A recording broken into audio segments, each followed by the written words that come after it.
Hello guys, আসসালামু আলাইকুম। আশা করছি সকলে খুব ভালো আছেন। আলহামদুলিল্লাহ আমি অনেক ভালো আছি। দেখেন, আমাদের একজন ক্যাপ্টেন আছে, হাসনাত আব্দুল্লাহ। এটা আমাদের আসলে গর্ব করে বলতে হয়। জাতীয় সংসদের দ্বিতীয় অধিবেশন আজকে রবিবার। আমাদের ক্যাপ্টেন যে বিষয়ে আলোচনা করেছে সেটা হচ্ছে গিয়া শিক্ষা কিভাবে উন্নত করা যায়, শিক্ষার মান কিভাবে উন্নত করা যায় সে বিষয়ে সে আলোচনা করেছিল তার প্রথম বক্তৃতাতে। কেননা একটা জাতিকে যদি আপনি সভ্য বানাতে চান, একটা জাতিকে যদি আপনি উন্নত করতে চান, যদি তাদেরকে মেরুদণ্ড দাঁড় করাতে চান, তাহলে অবশ্যই প্রথম যে কাজটা করতে হবে সেটা হচ্ছে শিক্ষার মান উন্নত করতে হবে। কারণ দিন শেষে নলেজ ইজ পাওয়ার। যে জাতির শিক্ষা নেই সে জাতির মেরুদণ্ড নেই। আমাদের আশপাশে এমন অনেক মানুষ আছে যাদের টাকা পয়সা অনেক দিয়েছে আল্লাহ, কিন্তু একটাই জিনিস তাদের অভাব, সেটা হচ্ছে শিক্ষা। মানুষ টাকা পয়সা দিয়ে কোনোদিন নিজের মেরুদণ্ড শক্ত করতে পারে না। প্রভাব প্রতিপত্তি, বংশীয় গৌরব দিয়ে মানুষ কখনোই আহ মেরুদণ্ড শক্ত করতে পারে না, জীবনের মানকে উন্নত করতে পারে না। পারে হচ্ছে একটাই, সেটা হচ্ছে শিক্ষা। এজন্য আমাদের আহ এই যে জুলাই যোদ্ধা ক্যাপ্টেন হাসনাত আব্দুল্লাহর প্রতি আসলে অগণিতবার স্যালুট। যে সে আসলে একজন যোগ্য এবং কি বলা যায় যে আকাঙ্ক্ষিত যেই সদস্য আমরা চাইছিলাম যে আমাদের দেশে হবে, সেই ছেলে কবে কথায় না বড় হয়ে কাজে বড় হবে, এর সবগুলোর প্রমাণ কিন্তু হাসনাত আব্দুল্লাহ দিচ্ছে। এই কারণে তার প্রতি অসংখ্য বার স্যালিউট। তবে এখানে আরেকটা কথা আছে, সেটা হচ্ছে গিয়ে যে বাংলাদেশে এমন হাজার হাজার শিক্ষিত মানুষ আছে যারা বাংলাদেশের সর্বোচ্চ ডিগ্রিধারী মানুষ, সর্বোচ্চ ডিগ্রিধারী, কিন্তু তাদের দুর্নীতির কোনো শেষ নেই। এই যে দুর্নীতি দমন কমিশন, এদেরকে তৈরি করা হয়েছে দুর্নীতি ঠেকানোর জন্য, অথচ দিন শেষে দেখা যায় যে ওরা অনেক বড় বড় দুর্নীতির সাথে জড়িত। তো তাহলে এগুলো আসলে হয় কেন? এগুলো হওয়ার পিছে কারণ হচ্ছে গিয়ে মানুষ শুধু শিক্ষায় শিক্ষিত হলে হবে না, সুশিক্ষায় শিক্ষিত হতে হবে। আর সুশিক্ষায় শিক্ষিত হতে হলে মানুষকে অবশ্যই যে ঐশিক গ্রন্থ, আল্লাহ প্রদত্ত যে শিক্ষা, সেই শিক্ষা মানুষকে অর্জন করতে হবে। কোরআন হাদিসের বিকল্প কোনো শিক্ষা আহ মানে মানুষকে পরিপূর্ণ শিক্ষিত করতে পারে না। আপনি হন অনেক কিছু হতে পারেন, আপনি যাই খুশি, আপনি রাজনীতিবিদ হন, বা আপনি ক্যাডার হন, আপনি মন্ত্রী হন, যাই কিছু হন না কেন, কিন্তু যত বড় ডিগ্রি আপনার থাকুক না কেন, যত বড় শিক্ষিত পার্সন আপনি হন না কেন, আপনার ভিতরে যদি দিন শেষে কোরআনের জ্ঞান, হাদিসের জ্ঞান যদি না থাকে, তাহলে আপনি পরিপূর্ণ শিক্ষিত মানুষ না। এবং সমসাময়িক জ্ঞান এবং আহ, ঐশিক গ্রন্থ, আল্লাহ প্রদত্ত যে জ্ঞান, কোরআন হাদিসের জ্ঞান, এটা যদি কোনো মানুষের ভিতর থাকে, এই দুইটার সমন্বয়ে একজন মানুষ সুশিক্ষায় শিক্ষিত হওয়া সম্ভব। শুধুমাত্র সমসাময়িক জ্ঞান দিয়ে মানুষ কখনোই ভালো মানুষ হতে পারে না, ভালো শিক্ষিত মানুষ হতে পারে না।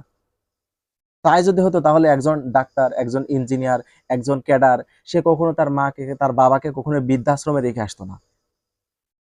কিন্তু এরকম হাজার হাজার ঘটনা আছে না, যে এরকম বড় বড় শিক্ষিত পার্সন, তারা তাদের পিতাকে, তাদের মাকে বৃদ্ধাশ্রমে রেখে আসতেছে। কিন্তু তাদের ভিতর যদি এই শিক্ষাটা থাকতো, যেমন আল্লাহ কোরআনে বলেছে ওয়াকদা রাব্বুকা আল্লা তা'বুদু ইল্লা ইয়াহু ওয়া বিল ওয়ালিদাইনি ইহসানা। পিতামাতার হক সম্পর্কে একটা আয়াত, এবং এরকম আয়াত কোরআনে অসংখ্য বার আছে, অসংখ্য আছে। এখানে আল্লাহ বলেছে পিতামাতা, কেউ যদি বার্ধক্যে উপনীত হয়, তাদের সাথে খারাপ ব্যবহার করা যাবে না, তাদেরকে সর্বোচ্চ আহ সুন্দর ব্যবহার তাদের সাথে করতে হবে, তাদেরকে উপশব্দ করতে দেওয়া যাবে না বা করা যাবে না। এরকম বিভিন্ন কথা কোরআনে বলা হয়েছে। তো তাদের ভিতরে এই জ্ঞানটা না থাকার কারণে তারা তাদের পিতামাতাকে বৃদ্ধাশ্রমে রেখে আসতেছে। নট অনলি পিতামাতার এই বৃদ্ধাশ্রমে রেখে আসা, এরকম অসংখ্য অন্যায় তারা করতেছে। তারা দুর্নীতিবাজ, তারা দিন শেষে মানুষের হক নষ্ট করে খাচ্ছে। এই এই শিক্ষিত মানুষগুলোই। আর অশিক্ষিত যারা আছে তারা তো থাকলো। তাহলে এটা আসলে কথা যে নলেজ ইজ পাওয়ার, কিন্তু সেই নলেজের ভিতরে আপনার থাকতে হবে আল্লাহ প্রদত্ত যে শিক্ষাটা, যেটা নবী করিম সাল্লাল্লাহু আলাইহি ওয়াসাল্লাম তার সাহাবীদেরকে দিয়ে বিশ্ব জয় করে ফেলেছিল। উমর রাদিয়াল্লাহু তাআলার সময় সাময়িক দেখেন, যে সেই সময় যদি 5 জন শিক্ষিত মানুষ থাকতো উমর রাদিয়াল্লাহু তাআলার সময়, তাহলে তার ভিতরে একজন ছিল হচ্ছে উমর রাদিয়াল্লাহু তাআলা। আবু জেহেল তার ভিতরে একজন ছিল, মোস্ট এডুকেটেড পার্সন ছিল তারা সেই সময়। কিন্তু উমর রাদিয়াল্লাহু তাআলা কি সে যুগের পাশাপাশি একজন শীর্ষ সন্ত্রাসী মানুষ ছিল, যে মুহাম্মদ সাল্লাল্লাহু আলাইহি সাল্লামকে হত্যা করার উদ্দেশ্যে তরবারি নিয়ে বের হয়েছিল। কিন্তু আল্লাহ তাআলা তাকে হেদায়েত দিয়েছিল, আহ, সে ইসলাম গ্রহণ করে। ইসলাম গ্রহণ করার পর শুধুমাত্র রাসূল সাল্লাল্লাহু আলাইহি ওয়াসাল্লামের কাছে ঐশিক গ্রন্থ শিখেই, কোরআন হাদিসের জ্ঞান শিখেই উমর রাদিয়াল্লাহু তাআলা বিশ্বকে জয় করেছে। অর্ধ শত পৃথিবীর একমাত্র শাসক ছিল সে। যেই উমর ছিল একজন শীর্ষ সন্ত্রাস, সেই উমর হয়ে গেছিল শীর্ষ বিশ্বাসযোগ্য একজন ব্যক্তি, মানুষের বাড়ি পাহারাদার। যেখন মানুষ বাড়ি ঘরদুয়ার পাহারা দিয়েও রক্ষা করতে পারতো না, উমর রাদিয়াল্লাহু তাআলার সময় মানুষ দরজা ওপেন করে ঘুমাতো, কোনো চিন্তা ছিল না। এমন একজন মানুষ গঠিত হয়েছিল। তাহলে শুধুমাত্র সমসাময়িক জ্ঞান দিয়ে মানুষ কখনো শিক্ষিত হতে পারে না।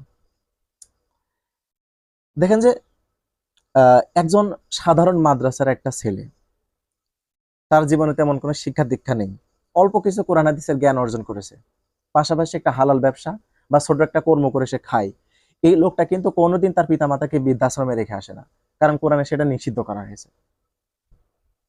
তাহলে আমরা যদি সমসাময়িক জ্ঞান এবং কোরআন হাদিসের জ্ঞান পাশাপাশি দুইটাকে রেখে যদি একসাথে রেখে যদি মানে দুইটা সমন্বয়ে যদি আমরা জ্ঞান অর্জন করতে পারি, তাহলে আশা করি আল্লাহ আমাদের ভাগ্য, আমাদের অর্থ, আমাদের সবকিছুকে আল্লাহ পরিবর্তন করে দেবে এবং হওয়া সম্ভব। যাই হোক, তাহলে এতক্ষণ সাথে থাকার জন্য অনেক অনেক ধন্যবাদ। আসলে দিন শেষে মানুষের জ্ঞান ছাড়া, মানুষের নলেজ ছাড়া দিন শেষে মানুষের কোনো শক্তি নেই। শিক্ষা জাতির মেরুদণ্ড, এটাই দিন শেষে বাস্তব সত্য কথা। তাহলে এতক্ষণ সাথে থেকে বক বক শোনার জন্য অনেক অনেক ধন্যবাদ।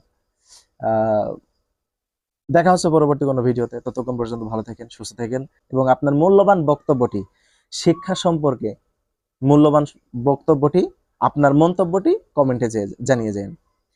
আসসালামু আলাইকুম, দেখা হচ্ছে পরবর্তীতে।